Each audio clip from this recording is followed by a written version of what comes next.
was planning to begin processing a type of Canadian crude that they had not processed at this refinery before.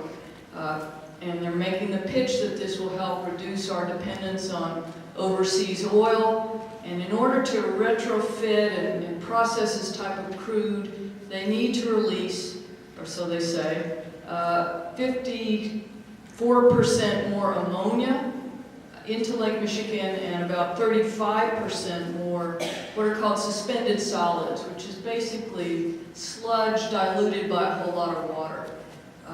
And this drew immediate outcry from people both in Indiana and Illinois. Mind you, what they have proposed is within federal regulations. It's an increase in the amount of contaminants that will be discharged to Lake Michigan, and there's been a policy of no increases in pollutants discharged to the lake.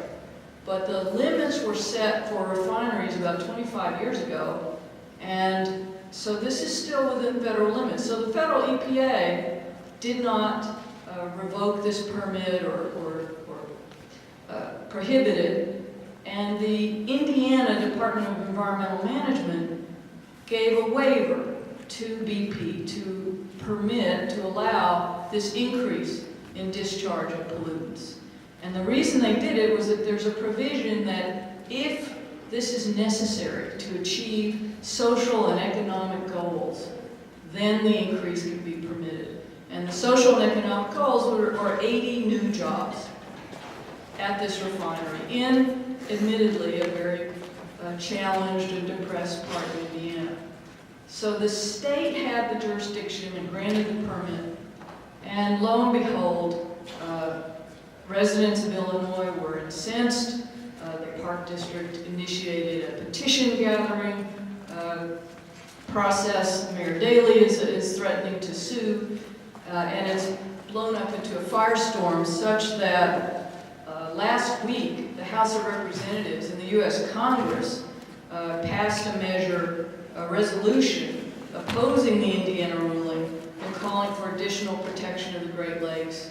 I believe Congresswoman Jan Schakowsky is poised to introduce another piece of legislation granting veto power to any municipality around the lake when such an increase is permitted. And the congressional delegation is very opposed to this and has said to BP, you need to come up with another plan by September 1st.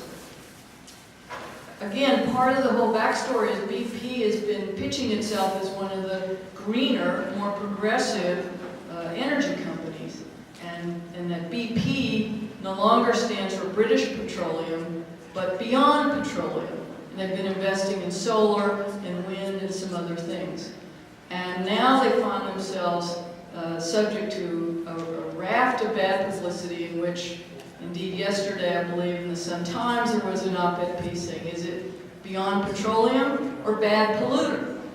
So one of the things as a communicator that's interested me is how ham-handed they've been as a major corporation in their public relations, in their outreach, in not realizing what this would provoke.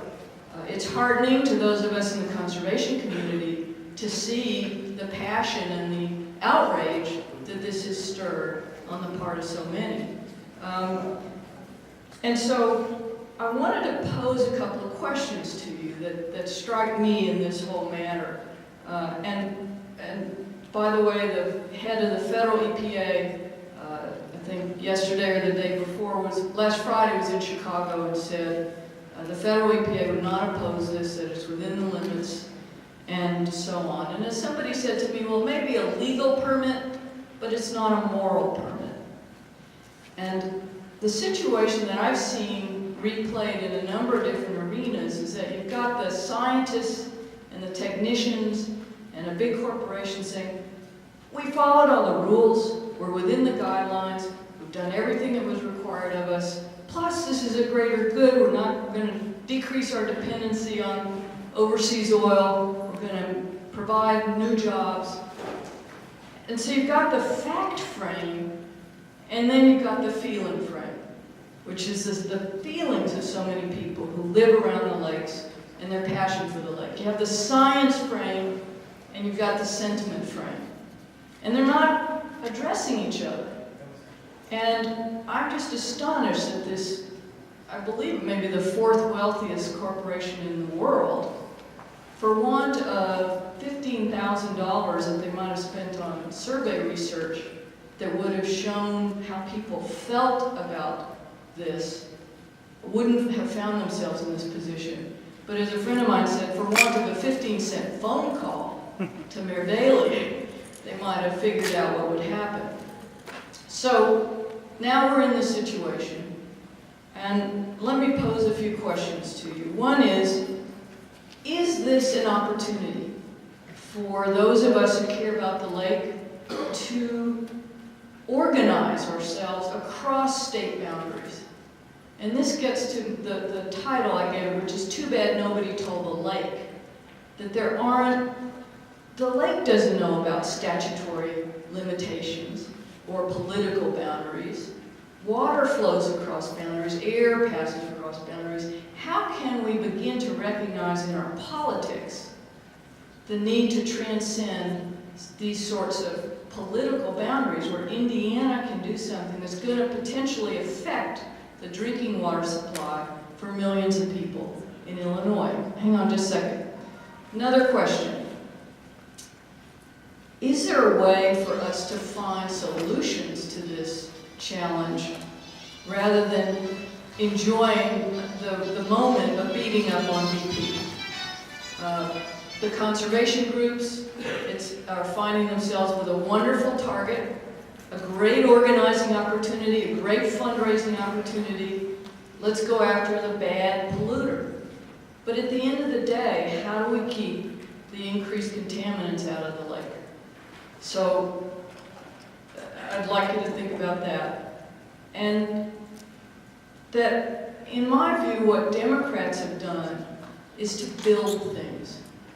And it takes time, and it takes hard work to build a social safety network, to build environmental protections that can be so easily knocked down or rent asunder by those who wish to do so. So how do we stitch together constituencies that aren't just conservationists, but those who can demonstrate that we also care about jobs, and we also care about the beauty, I think, of some of these environmental challenges is that it's a way for us to transcend the boundaries of race, of class, even of politics, even of sports allegiances, because we all must depend on the same source for our drinking water, we all breathe the same air, we all, in effect, share habitat.